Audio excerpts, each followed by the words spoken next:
sommes à Vannes, en Bretagne, où nous avons pu rencontrer maître Fabrice Bonnard, qui après 17 ans de silence dans l'ombre, nous a accordé un entretien exclusif et exceptionnel.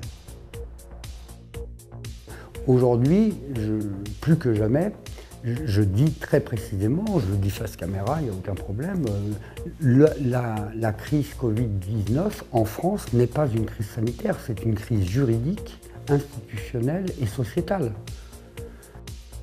Comment se fait-il qu'il y ait si peu de professeurs de droit constitutionnel qui s'expriment et qui aient dit « mais qu'est-ce que c'est que ces histoires? Est-ce que la Constitution n'a pas été bafouée? Est-ce qu'elle a été réellement respectée? Est-ce qu'on n'aurait pas pu faire autrement ?» etc. Y a-t-il beaucoup de professeurs de droit constitutionnel français qui se soient exprimés publiquement? Non. Pourquoi? Parce qu'ils ont peur. La France est terrorisée. Je m'étonne que les juristes ne discutent pas. Moi, je dis publiquement, dans cette vidéo, envoyez-moi trois juristes français qui estiment, 3, même 30, je veux bien, moi, être seul contre 30, qui vont m'expliquer que juridiquement, constitutionnellement, au regard du droit international, du droit européen, du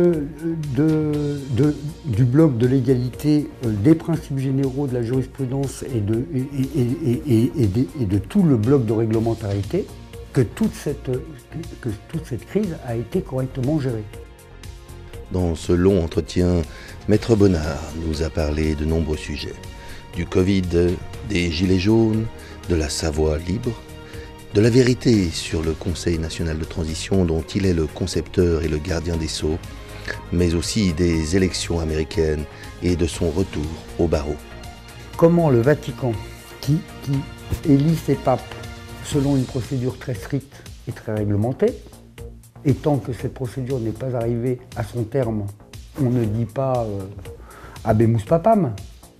Bon, ben là, nous, Habemus Bidenam. D'accord? Mais il n'y a pas la fumée, mais Habemus Bidenam. Ce qui m'a fait sortir de mes gonds et brandir ma robe sans la remettre.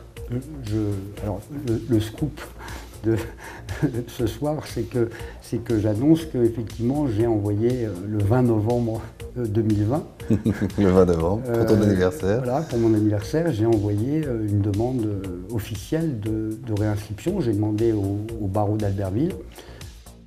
Il est quand même assez paradoxal que la Cour d'appel de Chambéry demande à un avocat français de la Direction générale des douanes de se taire et de ne pas poser de questions délicates, alors que mon rôle même de défendre les intérêts fondamentaux de la France et des douanes me conduisent à tirer la sonnette d'alarme si on fait quelque chose qui est contraire aux intérêts fondamentaux de la France. Je ne pense pas que c'est lutter contre la France que d'exiger que la France respecte ses engagements, qu'elle s'honore et qu'elle ne rentre pas dans un processus qui, à terme, risque de lui être reproché à juste raison. La France est assez aimée.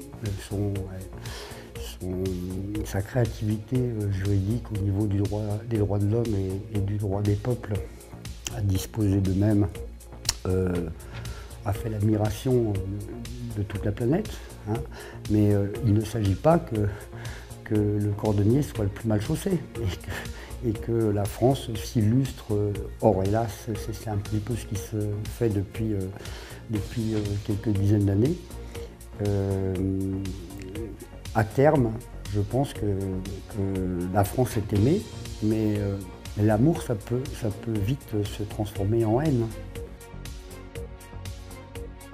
Ne manquez donc pas cet entretien exclusif avec l'homme au chapeau, maître Fabrice Bonnard, qui après 17 ans de silence nous a accordé un interview de plus de 2 heures. Cette interview sera diffusée en exclusivité sur notre chaîne Odyssée. Inscrivez-vous donc dès à présent sur notre chaîne Agora TV News sur Odyssée pour découvrir cet entretien qui fera date dans l'histoire.